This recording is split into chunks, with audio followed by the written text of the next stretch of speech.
Hi, I'm Scott Snyder, writer of Batman, and you're watching the Pretentious Film Majors. Please listen carefully.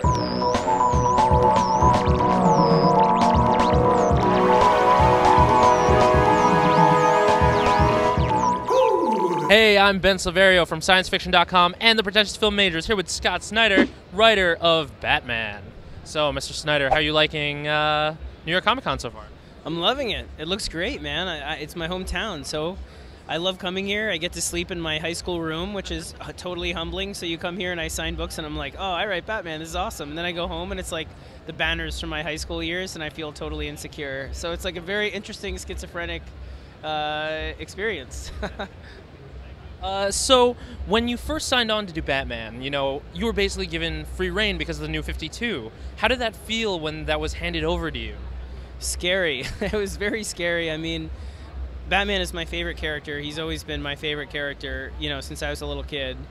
And essentially, we did have the option of changing things, in sort of his history, but luckily, I've got a great team, and guys and girls that I really admire between Gail and Pete Tomasi and Kyle Higgins and Tony, all the guys that were on the books. And the feeling was we were all going to get together and talk together about what we wanted to change, if anything. And we all had sort of the same impression, which was we love the history as it stands for this particular character, and we didn't really feel it needed massive overhaul.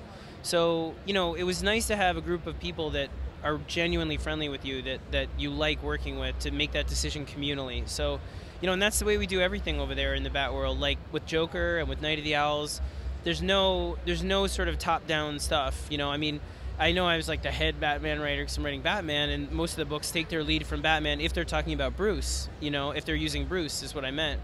But overall, the idea is that we try and write things in conjunction with each other. And I read what Gail's writing, and her stuff in Joker is out of this world. And same with Pete, same with Kyle. And I read that stuff, and I'm like, God, I got to up my game.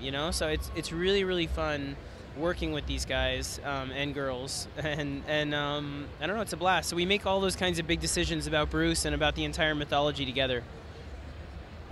Cool. So I guess you started talking about the collaborative effort. So from the get-go, did you guys all talk about the Joker leaving and then coming back in this big way? Was that something planned from the start? Yeah, well, the way it really went down was that I knew I was going to do the Owls because I had that story planned from Detective. And DC, editorial basically said that they were interested in kind of removing some of the major villains for a little while, at least to give us some room to create new villains, which I thought was a great idea. In that way, we knew Joker was going to come back after a year or so. And I already was thinking about a story about Joker before they gave that initiative, so I knew that I wanted to come back to him at some point, right after the Owls. And what happened was I started thinking about, my Joker story I had in mind, and I knew that it would involve these other characters, the Bat family. And in that way, there's always two options, and the first option is I just write those characters into Batman, and then, have whoever's writing those characters in their books hopefully, thank you, either play along or collaborate or whatever. Or you go to them and say, you know what, do you want to write a Joker story where Joker comes after your character and does it in a way that's completely organic to the series you've been writing, meaning Joker's been watching those characters for a year.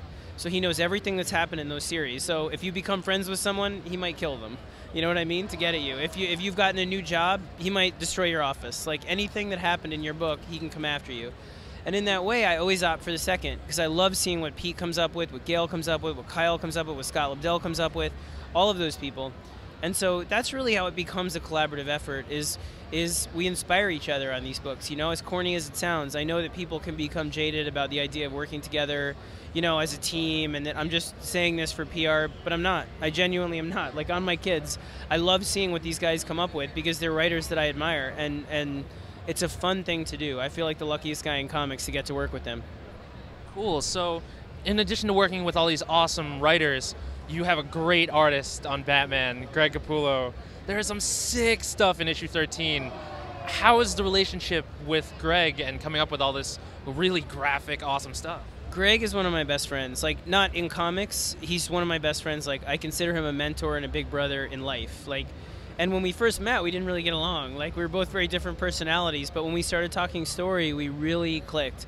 And since then, we've become close enough that, like, I choose cons to go to with him when I know he's going, and he's bringing his wife Jamie, and I bring my wife Jeannie, and we all go out like to Barcelona, to Baltimore.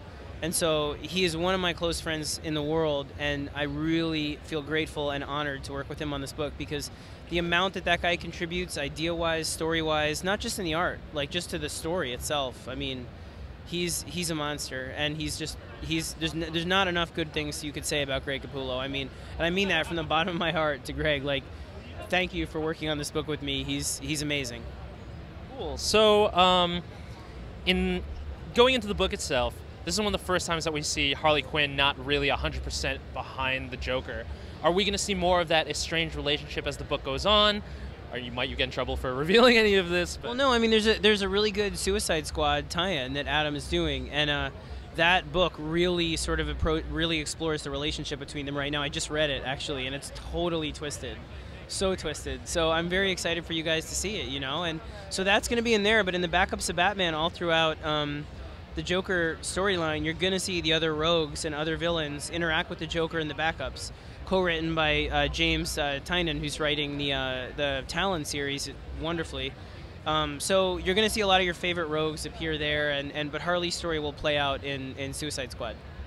Okay, and I noticed that some of the like the sidekicks that weren't featured in 13, like Red Hood or like Talon, like will they be making a bigger impact as the issues go on also? Yeah, well, the people that are really going to be impacted in a big way are the Red Hood, you know, Jason Todd, Dick Grayson, Damian Wayne, Tim, and Barbara. And then also you're going to see Joker really approach Selina and Harley and Commissioner Gordon. So those are really the characters that have massive impact, you know, or especially the tight Bat family, you know, like the Barbara, Dick, Tim, Damian, and Jason.